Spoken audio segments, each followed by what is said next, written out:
Invisible wishes, Sonia Kapoor adjusted her simple navy blue blazer and smoothed her hair as the elevator ascended to the 14th floor of the glass and steel building that housed Deshpande Architectural Innovations. For 3 years, she had worked as an administrative assistant at the firm, maintaining a nearly perfect attendance record and performing her duties with quiet efficiency. Yet somehow, she remained largely invisible to most of her colleagues. Today was April 12th, her 25th birthday, though no one at work knew this fact. Growing up in a small village outside of Jaipur with 5 siblings, celebrations had been practical impossibilities. Her parents, who worked tirelessly as textile workers, barely managed to keep food on the table. Birthdays were acknowledged, with perhaps an extra chapati or, on particularly good years, a small piece of jaggery candy, but never parties or presents.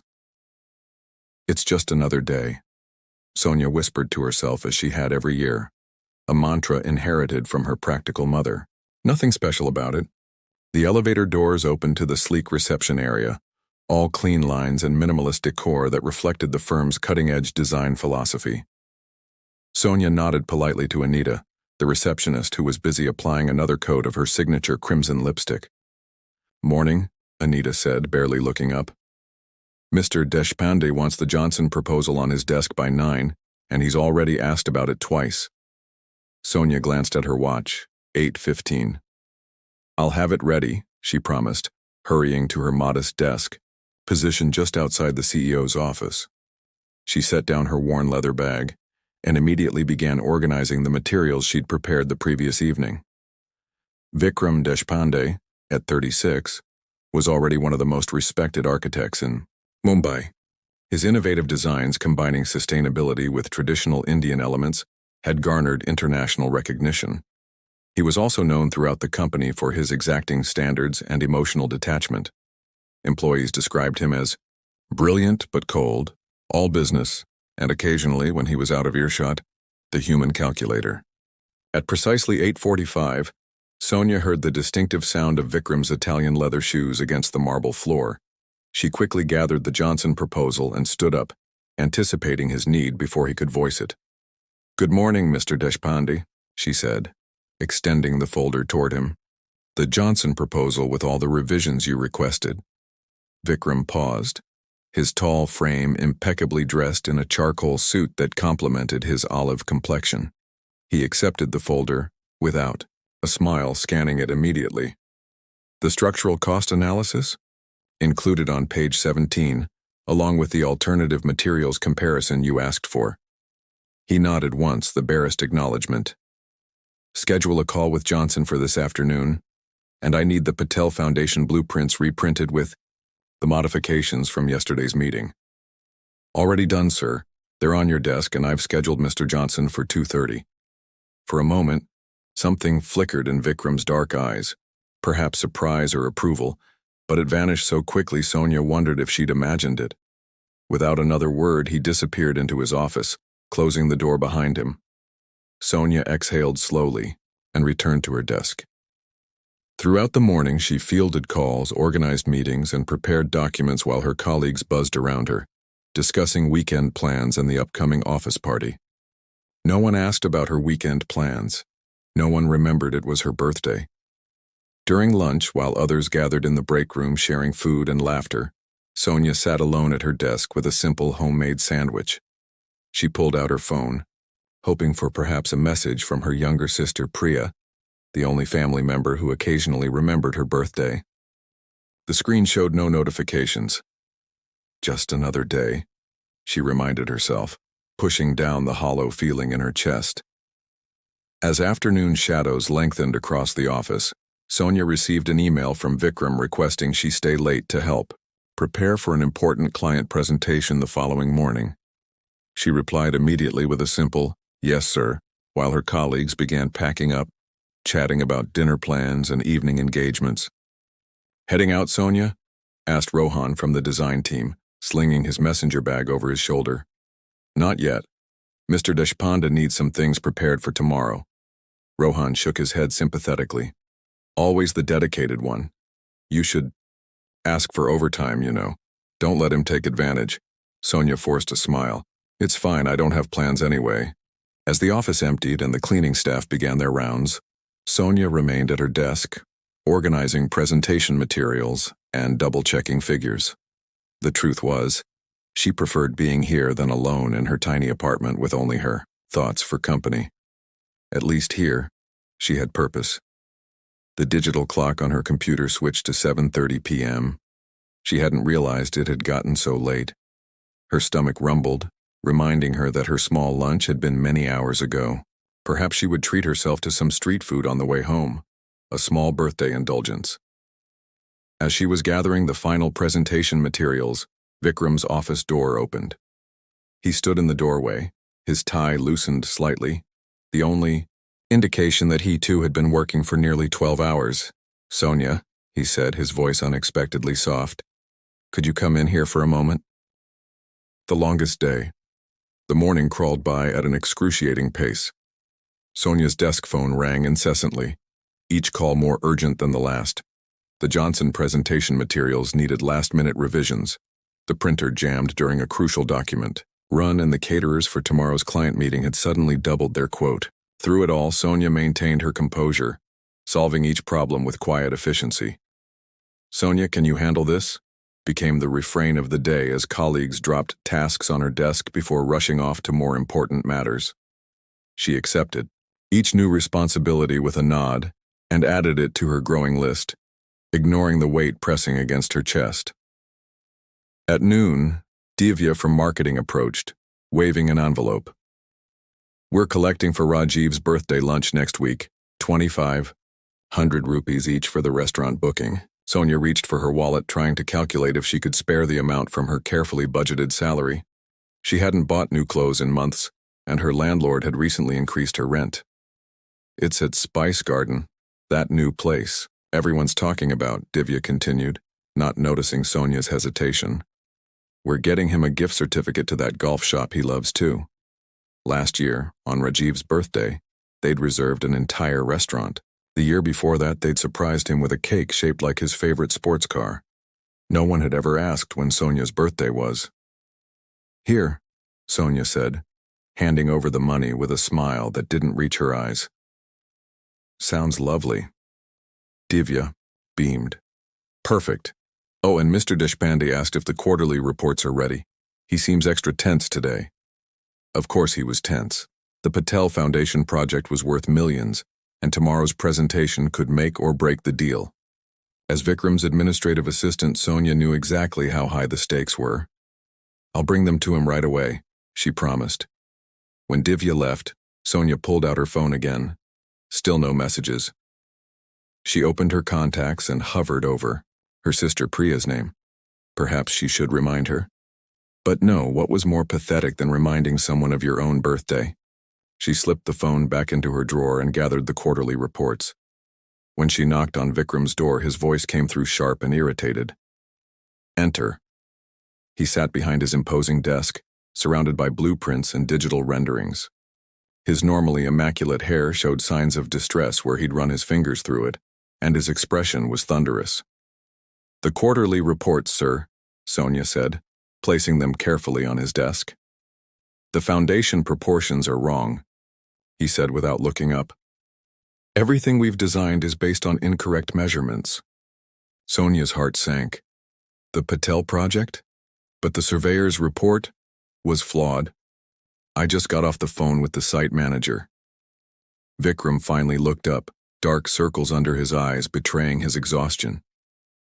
"We have less than 24 hours to redesign the entire substructure or we lose the contract." The gravity of the situation was clear. This project wasn't just another building. It was a cultural center that would revitalize an entire neighborhood. The kind of project that defined careers. Vikram had personally invested countless hours in its design. "I'll cancel your appointments for the rest of the day," Sonia said, already mentally rearranging his schedule. "And I'll ask the design team to stay late." For a moment, Vikram's hard expression softened. "Thank you, Sonia." The simple acknowledgement sent an unexpected warmth through her chest. She nodded and retreated from his office, immediately reaching for the phone to begin making arrangements. By 3 o'clock, the office was in crisis mode. The design team huddled in the conference room, surrounded by coffee cups and discarded sketches. Vikram moved between them like a general commanding troops, giving instructions and reviewing ideas with laser focus. Sonia coordinated it all, ordering food, rescheduling meetings, fielding calls from the anxious client, and keeping everyone supplied with the materials they needed. No one noticed when she skipped lunch or when she winced from the headache building behind her eyes.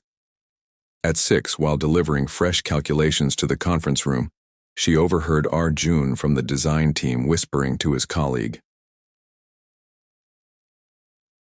Ice King is actually showing emotion today. I thought his face would crack if he ever frowned. His colleague snickered, probably worried about his bonus. You know he doesn't care about anything else. Sonia paused, bothered by their assessment. True, Vikram rarely showed warmth, but she'd witnessed moments, brief and easily missed, that suggested depths they couldn't see. The way he'd funded scholarships for architecture students from disadvantaged backgrounds. How he'd given Meena from accounting a month of paid leave when her mother fell ill, against company policy. She cleared her throat as she entered, and the men straightened up guiltily. By 8 o'clock, most of the staff had left, despite the crisis. Only the core design team, Vikram and Sonia, remained. She distributed the dinner she'd ordered and was returning to her desk when she felt a wave of dizziness wash over her.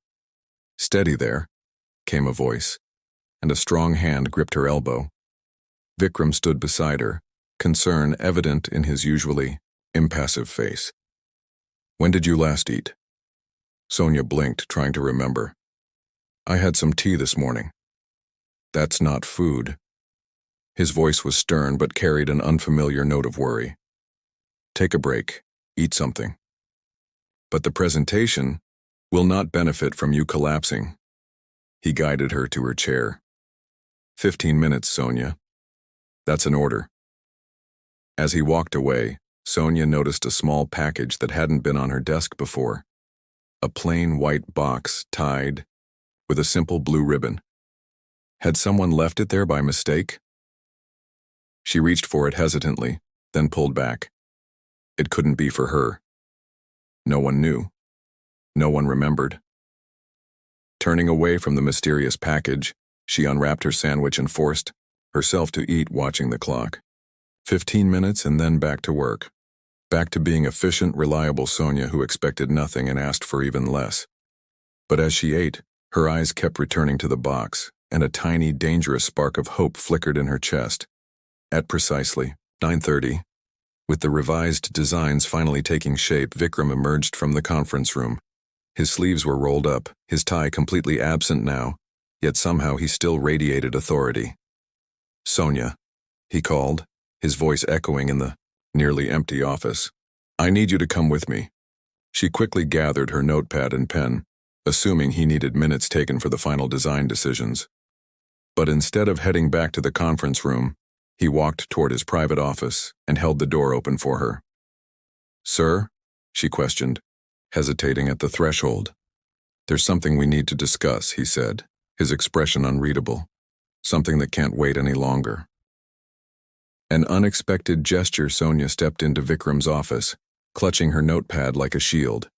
The space reflected its owner, meticulously organized, understated yet elegant, with floor-to-ceiling windows offering a panoramic view of Mumbai's glittering skyline. Twilight painted the city in hues of amber and purple, lights beginning to twinkle in the growing darkness. "Close the door, please," Vikram said, moving to stand behind his desk. Sonia complied, her mind racing through possibilities. Was he dissatisfied with her work? Had she made some critical error with the Johnson proposal? Despite her exhaustion, she straightened her posture, preparing to accept whatever criticism might come. "Sir, if this is about the presentation materials, I can have them redone by—" "This isn't about work," Vikram interrupted, surprising her. He seemed uncharacteristically hesitant, almost uncomfortable, as he gestured toward the chair across from his desk. "Please, sit down." Sonia perched on the edge of the chair, confusion mounting. In 3 years, she'd never seen Vikram anything less than completely self-assured. He remained standing, hands resting lightly on his desk. I've noticed something, Sonia. You've been with this company for 3 years, handling everything we throw at you with remarkable competence. You're the first to arrive and the last to leave. You solve problems before most of us even realize they exist. She blinked, unprepared for praise. I'm just doing my job, sir. No. His voice was firm. You do far more than your job description requires, and you never ask for recognition. He paused, studying her face. Today is April 12th. The simple statement hung in the air between them. Sonia's heart skipped a beat, but she kept her expression neutral. Yes, sir. It's your birthday. The words hit her like a physical force. She opened her mouth, then closed it again, unable to formulate a response. How could he possibly know? Vikram didn't wait for her to answer. He reached into his desk drawer and withdrew a small box wrapped in silver paper, identical to the one she'd seen on her desk earlier, but slightly larger. This is for you, he said, placing it on the desk between them. Sonia stared at the box as if it might disappear. I don't understand. It's called a birthday present, Sonia. The corner of his mouth twitched in what might have been the beginning of a smile. I believe they're customary. But how did you? She trailed off, still processing the reality that her always distant boss had not only remembered her birthday, but had actually purchased her a gift. Vikram folded his arms across his chest. I make it a point to know important information about key members of my team. Your employment records list your birth date. That explained how he knew the date, but not why he cared. No one else had bothered to check her records or remember the information if they had. Thank you, she said softly, but this really isn't necessary. I disagree. Something in his tone made her look up and meet his gaze. The box won't open itself, Sonia. With trembling fingers, she reached for the gift. The paper was thick and expensive, the ribbon made of real silk. She unwrapped it carefully, trying to contain the childlike excitement bubbling up inside her. Beneath the wrapping was a black velvet jewelry box. She hesitated before lifting the lid. Inside, nestled against dark velvet, lay a delicate silver pendant in the shape of a small key, studded with tiny blue stones that caught the light. It's sapphire, Vikram explained, his voice gentler than she'd ever heard it. Your birthstone. Sonia touched the pendant with one finger, speechless. It was beautiful, thoughtful, and completely unexpected. No one had ever given her jewelry before, let alone something so perfectly suited to her. There's more, Vikram said, indicating the white box she'd seen earlier. On your desk. She looked up, confusion evident. That's also from you? He nodded. That one first, actually. This was meant to come after. Sonia hurried back to her desk, aware of Vikram following a few steps behind. The white box still sat, where she'd seen it earlier, innocuous and life-changing. She untied the blue ribbon with fingers that wouldn't quite steady. Inside was a small leather-bound book. She lifted it out carefully, opening the cover to find not pages but photographs, a handcrafted album. The first image made her gasp aloud. It was her family, her parents, siblings, and herself, standing in front of their humble home in Jaipur. A photo she'd never seen before, taken recently judging by her youngest brother's height. They were all smiling, holding a handwritten sign that read, "Happy birthday, Sonia. We miss you." She turned the page with disbelief to find more photos. Her sister Priya graduating from college, her brothers playing cricket, her parents standing proudly in front of a small new shop with their name on it. Moments from a life she'd been missing, captured and preserved. How? She whispered, looking up at Vikram with eyes that had begun to fill with tears. I contacted your sister about a month ago, he explained, watching her reaction carefully.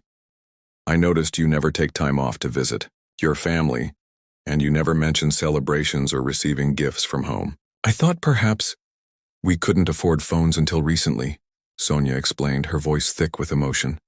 And they can't easily travel to Mumbai. I send money home, but... She trailed off, overwhelmed. Your sister told me about your childhood, how birthdays weren't celebrated because resources were too scarce. His voice held no pity, only understanding. She also told me how hard you've worked to help support them, how you gave up your own education opportunity so your siblings could study. Sonia wiped away a tear that had escaped despite her best efforts. They're doing so well now. Priya is a teacher, and Nikhil is studying engineering. Because of you, Vikram said simply. Your family is very proud of you, Sonia. They wanted you to know that. She turned another page in the album to find a photo of her parents standing in a small but well-stocked shop. Is this your father's new textile shop, the one your remittances helped establish? Vikram moved closer, looking at the photo over her shoulder. It's doing quite well, according to your sister. Sonia ran her fingers over the image, unable to speak. All these years, she'd sent money home without ever seeing the results of her sacrifice. Now here it was, tangible proof that her family was thriving. I don't know what to say, she finally managed, looking up at Vikram. In the soft evening light, his usually stern features had softened, revealing a man she barely recognized. Thank you seems inadequate. You don't need to say anything. He hesitated, then added, though I would like to know if you like the pendant. Sonia smiled through her tears. It's beautiful. Perfect, actually. Good. He nodded, apparently satisfied. Now, there's one more thing. He returned to his office briefly and came back with a small bakery box. Opening it revealed a simple cupcake with a single candle. I understand it's traditional to make a wish, he said, producing a lighter and carefully lighting the candle. The small flame cast a warm glow between them, transforming the sterile office into something almost magical. Sonia stared at the dancing flame, remembering all the birthdays without candles, all the wishes she'd never allowed herself to make. And now here was this man, this supposedly cold, detached man, creating a moment of pure joy she'd never expected. Make a wish, Sonia, Vikram said softly. She closed her eyes, feeling for the first time in years that perhaps wishes weren't foolish after all, and blew out the candle. Hidden depths. The office felt different the next morning. Sunlight streamed through the windows, illuminating the space in a golden glow that seemed to reflect Sonia's changed perspective. She touched the key pendant now hanging around her neck, still marveling at the events of the previous night. After she'd blown out the candle, Vikram had insisted on calling her a car service rather than letting her take the late-night train home. Consider it part of your birthday, he'd said when she'd protested. Before she left, he'd asked her to take the day off today, but she'd refused. The Patel presentation was too important, and she wouldn't abandon him or the team at such a critical moment. When she'd arrived home, she found a message from Priya waiting on her phone. Happy birthday, Didi. Did you like your surprise? Your boss seems nice. Not at all like the robot you described. Sonia had stayed up late into the night scrolling through the photos in her album, reconnecting with a life she'd been absent from for too long. She'd fallen asleep with the album beside her pillow, the pendant still around her neck. Now, as she arranged the final presentation materials in the conference room, she wondered how she would face Vikram after such an unexpectedly intimate evening. Would he revert to his usual detached demeanor? Would things be awkward between them? She got her answer at precisely 8:30 when Vikram stepped off the elevator. He was back in full professional mode, immaculate suit, perfectly knotted tie, posture straight as a ruler. His expression revealed nothing as he approached her desk. Good morning, Sonia, he said, his voice level. I trust you slept well. Yes, sir. Thank you again for... She trailed off, uncertain how to encapsulate everything he'd done for her. Vikram gave a small nod, acknowledging what remained unspoken. The Patel presentation is at 10. Is everything prepared? And just like that, they were back to business. Sonia tried to ignore the pang of disappointment. Yes, sir. The conference room is set up and I've confirmed that all the stakeholders will be attending. Excellent. He turned to go, then paused. The pendant suits you. Before she could respond, he disappeared into his office, leaving Sonia touching the silver key at her throat, a small smile playing at her lips. The morning passed in a blur of activity. The presentation to the Patel Foundation went better than anyone could have hoped. Despite the last-minute redesign, Vikram delivered a flawless pitch. his passion for the project evident in every word. When he revealed the innovative solution to the foundation measurement problem, a floating structural system that would actually improve the building's earthquake resistance, the clients broke into spontaneous applause. Afterward, as the design team celebrated their success, Sonia stood back watching Vikram accept congratulations with his usual reserve. No one would guess that just hours before, he'd been lighting a birthday candle for his assistant. "You're staring," came a voice beside her. Sonia turned to find Arjun from the design team watching her with a knowing smile. "I'm not staring," she said quickly. "I'm just pleased the presentation went well." Arjun raised an eyebrow. "Nice necklace." "New?" Sonia's hand flew to the pendant. "It was a gift. Must be from someone who knows you well." His eyes flicked toward Vikram, then back to her. "The key suits you." Before she could formulate a response, Arjun was called away, leaving Sonia wondering if her feelings were more transparent than she'd realized. As the day progressed, Sonia found herself noticing things about Vikram she'd overlooked before. The way he always thanked the cleaning staff by name. How he listened intently when junior employees spoke in meetings, never interrupting. The coffee he occasionally brought for his team during late nights, remembering each person's preference without being told. Small kindnesses that contradicted his reputation for coldness. At lunch, rather than eating at her desk as usual, Sonia ventured to the small garden terrace attached to the office building. She needed space to think, to process the shifting ground beneath her feet. She was so lost in thought that she didn't notice she had company until a shadow fell across her. "May I join you?" Vikram asked, indicating the empty seat beside her. Sonia nodded, surprised. In 3 years, they'd never shared a meal. Vikram sat down, placing his container of what appeared to be homemade curry beside her simple sandwich. For a moment, neither spoke, both watching the bustle of Mumbai 14 floors below. "I owe you an explanation," he finally said, breaking the silence. Sonia looked at him questioningly. "About yesterday? About why I—" He paused, seeming to search for words, an unusual state for a man normally so articulate. "Why I took such a personal interest in your birthday." "You don't owe me anything," Sonia said softly, "but I would like to understand." Vikram's gaze remained on the city below. "When I was 12, my father died suddenly. Heart attack. He was the only one who ever remembered my birthday." A muscle twitched in his jaw. "My mother was... She loved me, but she was distant, practical. Birthdays were frivolous in her view." Sonia listened, hardly daring to breathe. In 3 years, Vikram had never shared a single personal detail about his life. After he died, my birthdays passed without acknowledgement. I told myself it didn't matter, that I was too old for such sentimentality. He gave a small, humorless laugh. "I excelled in school and university and business, partly to prove I didn't need anyone's approval or celebration." "I understand," Sonia said quietly. "I told myself the same things." Vikram turned to look at her then, really look at her, as if seeing her clearly for the first time. "Yes, I believe you do understand.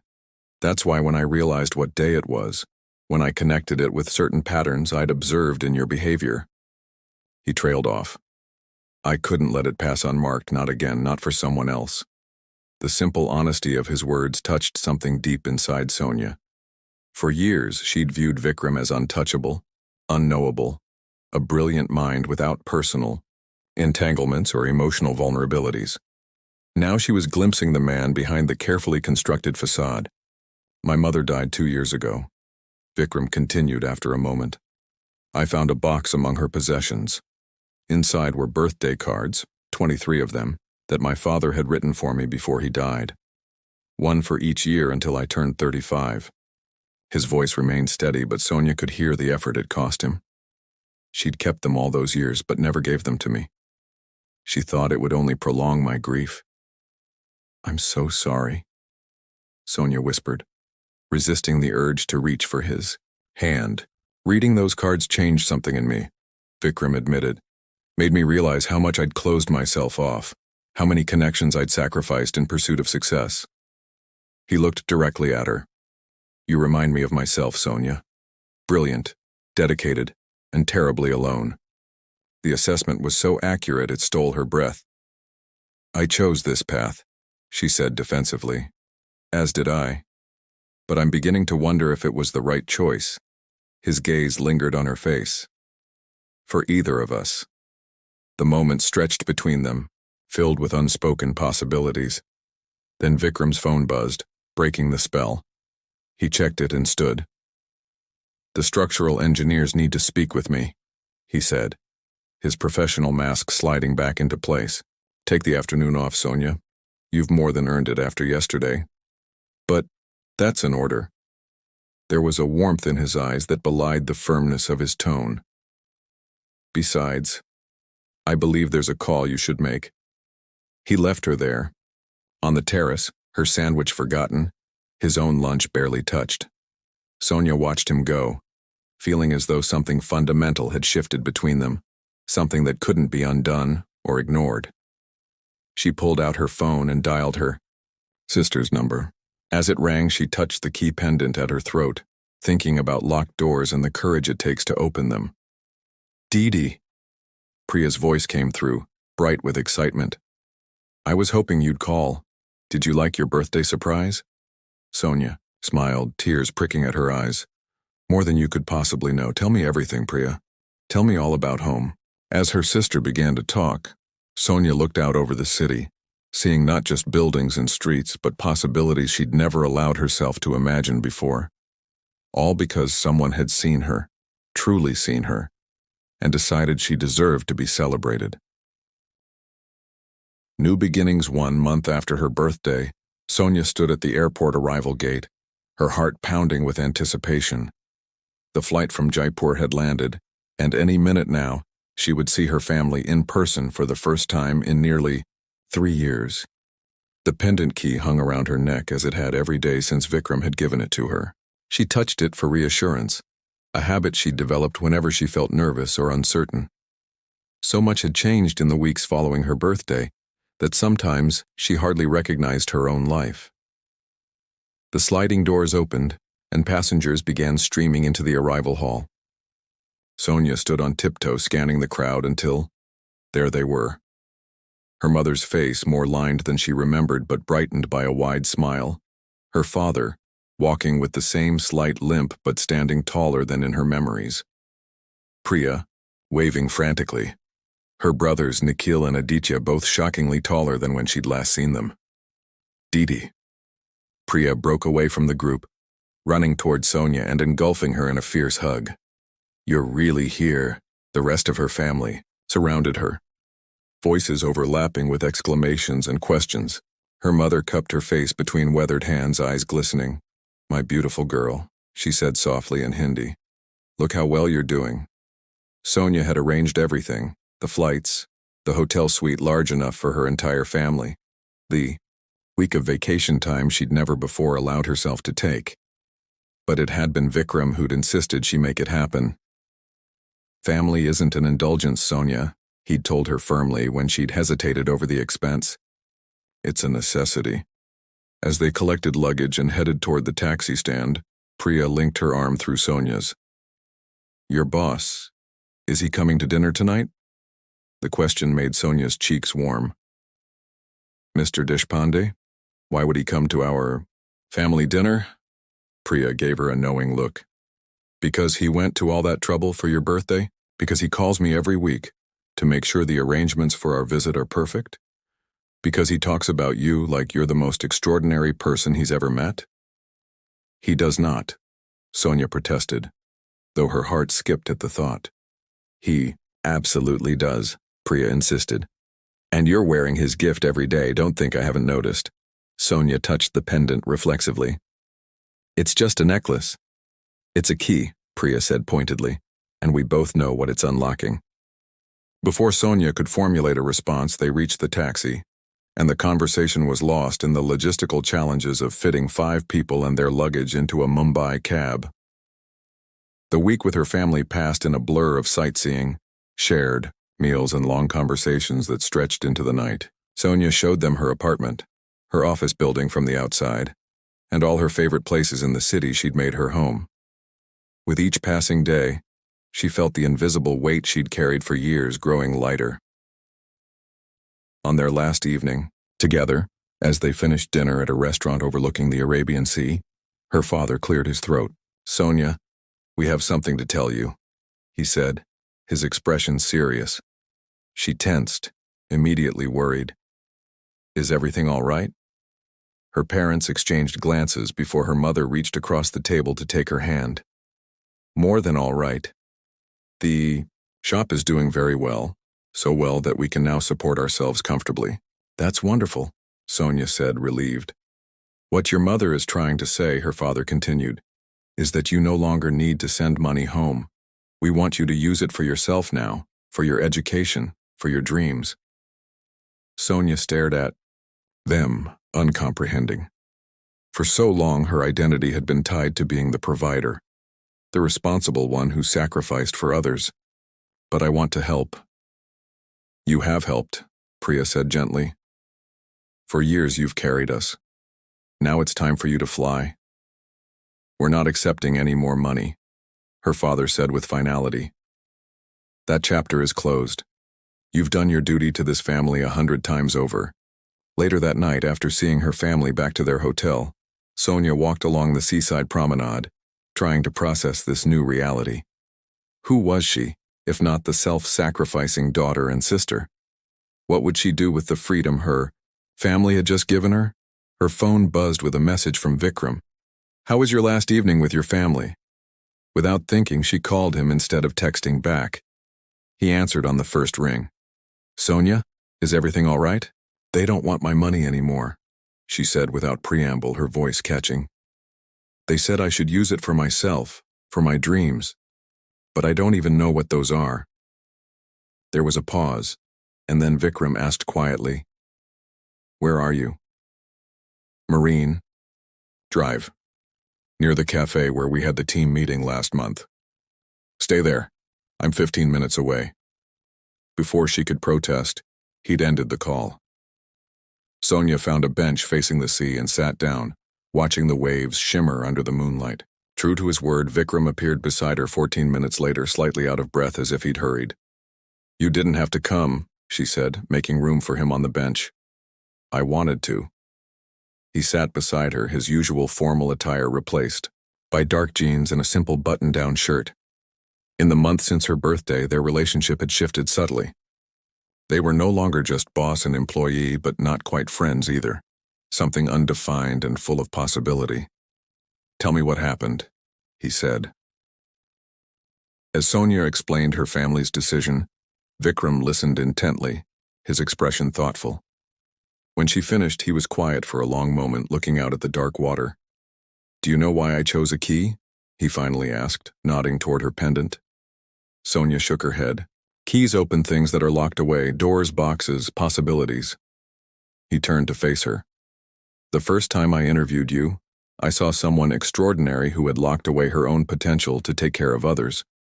You were so focused on being responsible that you'd forgotten how to dream." "That's not true," Sonia protested weakly. "I have dreams." "Tell me one," he challenged. "One dream you have for yourself that doesn't involve taking care of someone else." She opened her mouth, then closed it again, realizing she had no answer. "That's what I thought," Vikram said, but his voice held no judgment. "For what it's worth, I have a suggestion." "I'm listening." "The new Singapore project needs a project coordinator, someone detail-oriented, intelligent, and capable of managing complex logistics." He watched her reaction carefully. "Someone like you." Sonia blinked in surprise. "But I'm not qualified. I don't have a degree in—" "You have 3 years of practical experience and an intuitive understanding of architectural systems that most graduates lack," Vikram interrupted. "And the company would sponsor your part-time studies if you wanted to pursue formal qualifications." "You're offering me a promotion," Sonia said slowly, trying to absorb the implications. "I'm offering you a key to a different future," he corrected. "One where you can grow into the person you were meant to be before responsibility narrowed your path." The possibility was simultaneously thrilling and terrifying. "I don't know if I can do it." "I know you can." The simple conviction in his voice made her breath catch. But it's your decision, your dream to pursue or set aside. They sat in companionable silence, watching the waves. After several minutes, Sonia spoke again. Why are you doing all this for me? Vikram seemed to consider his answer carefully. When I read those birthday cards from my father, I realized I'd spent 20 years building walls instead of bridges, protecting myself from pain by avoiding connection. He looked at her directly, his dark eyes reflecting the city lights. Then, I recognized the same pattern in you, and I thought perhaps we could find a better way. Together. The word together hung in the air between them, carrying meanings neither was quite ready to voice. I'd like that, Sonia said softly. To find a better way together. Vikram smiled then, a real smile that transformed his usually stern features and reached all the way to his eyes. So, project coordinator Sonia Kapoor, what's the first dream you're going to unlock? The question opened something inside her, a rush of possibilities she'd never allowed herself to consider. I want to visit Europe, she said, surprising herself with the immediate certainty. I want to see the architecture I've only read about in books, the Sagrada Familia, the Pantheon, the Eiffel Tower. That's a good start. Vikram nodded approvingly. What else? I want to finish my degree. The words tumbled out now, dreams, long buried, surging to the surface. I want to learn to swim. I want to read all the books on my shelf that I never had time for. She paused, looking at Vikram, really looking at him, and found the courage to voice the dream that had been growing since that night in his office with a birthday candle. I want to know you better, outside of work. A smile played at the corners of his mouth. I was hoping you might say that. 6 months later, Sonia stood on the observation deck of the Eiffel Tower, gazing out over the Paris skyline as twilight painted the city in shades of gold and purple. Her new position had brought unexpected opportunities, including this business trip to meet with European design partners. She felt a presence beside her and turned to find Vikram, his expression soft as he looked at her rather than the famous view. Worth waiting for? He asked. Everything good usually is, she replied, thinking not just of Paris, but of the journey that had brought her here. To this city, this career, this relationship that had deepened into something neither of them had expected. Vikram reached for her hand, his fingers intertwining with hers. I have something for you. Another gift? It's not my birthday for months, she teased, though her heart quickened. This one couldn't wait. He produced a small velvet box, similar to the one that had held her pendant 6 months earlier. Inside was a delicate silver bracelet with a single charm, a tiny door. You gave me a key, he explained, fastening the bracelet around her wrist. I thought you might need something to unlock. Sonia looked from the bracelet to his face, understanding the symbolism. The key and door, separate yet belonging together. Some doors are worth waiting for, she said softly. But I think this one is ready to be opened. As Vikram leaned down to kiss her, the lights of the Eiffel Tower began to sparkle around them, as if celebrating a journey that had begun with a forgotten birthday and led to a future neither could have imagined. Later that night, as they walked, hand in hand along the Seine, Sonia thought about the lonely woman she had been just 6 months ago, invisible, forgotten, believing that birthdays meant nothing. How wrong she had been. Sometimes the most meaningful gifts weren't wrapped in fancy paper. Sometimes they came in the form of being truly seen by another person. Sometimes they arrived as second chances and new beginnings. Sometimes they changed everything,